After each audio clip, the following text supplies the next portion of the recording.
Fascist সরকারের সময়ে আমরা মসজিদে ঢোকার সময় আমাদের সমস্ত অঙ্গপ্রত্যঙ্গ চেক করতেন। আগে আলোচনা করতে লিখে দিত বাইতুল মোকাররমে বা বিভিন্ন মসজিদে। বাইতুল মোকাররমের এই খতিব এখানে এই যারা মুক্ত পরিবেশে নামাজ পড়ার মতো পরিবেশ ছিল না। আল-আকসার জন্য আল-আকসা যে আমাদের ইহুদি নাসারা যে হামলা করছে, আমাদের মুসলমানদেরকে মারতেছে, এটার প্রতিবাদ স্বরূপ উনি আলোচনা করেছেন। সুন্দর আলোচনা হয়েছে ওনার।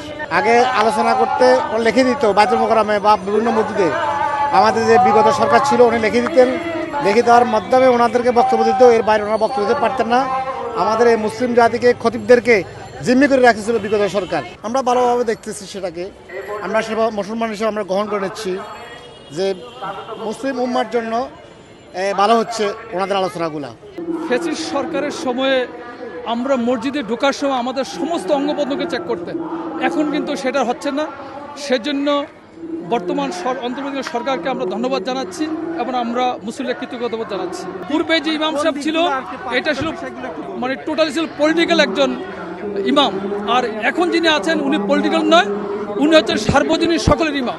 উনি ওইটা ছিল একজন দলের ইমাম, আর এখন যিনি আছেন উনি হচ্ছেন সারা বাংলাদেশের জাতীয় মসজিদের একজন ইমাম। একসময়তে বাইতুল মোকাররমের এই খতিব এখানে এই যারা মুক্ত পরিবেশে নামাজ পড়ার মতো পরিবেশ ছিল না। এখানে আসলে গ্রেপ্তার হয় কিনা এরকম একটা আতঙ্কজনক পরিবেশ ছিল। কিন্তু গত 5 আগস্টে বিপ্লবের পর ছাত্র সমাজ আমাদেরকে যে নতুন দিক দিশা দিয়েছে, আমরা মনে করি এরকম স্কলাররা আসবে এবং আগামী দিনের একটি সুন্দর বাংলাদেশ গড়ার ক্ষেত্রে এই তরুণ প্রজন্ম এবং এই মুসল্লি সমাজ ভূমিকা রাখবে। এখন যে বর্তমান যে ইমাম আছে উনি কোনো দলের না, উনি একজন সচ্ছল ইমাম। মুসলমানদের যে ধর্মীয় যে উদ্দেশ্যে উনি কথাবার্তা বলেন, কোনো দল মত নির্বিশ্বাসে ওনার কাছে নেই। আল্লাহ এবং আল্লাহ রসুলের কোরআন হাদিস অনুসারে উনি যা আছে তাই খতবার মাঝে ওয়াজ করেন। উনি নির্দলীয় একজন ইমাম। উনি বর্তমানে যে ইমাম ওনার ওই যোগ্যতাটা আছে ওনার ভিতরে যে উনি ভালো মানের একজন লোক, কোনো দলের না। বাস উনি কোরআন হাদিসের কথাই বলেন, উনি থাকুক, আমরা এটাই চাই।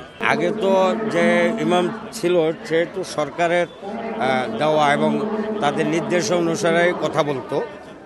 এখন তো আর উনি মানে কোনো সরকারের বাধ্যকতা হিসাবে কথা বলে না, উনি কোরআন হাদিস থেকে যে কথাগুলো আসে এগুলাই বলে আর কি।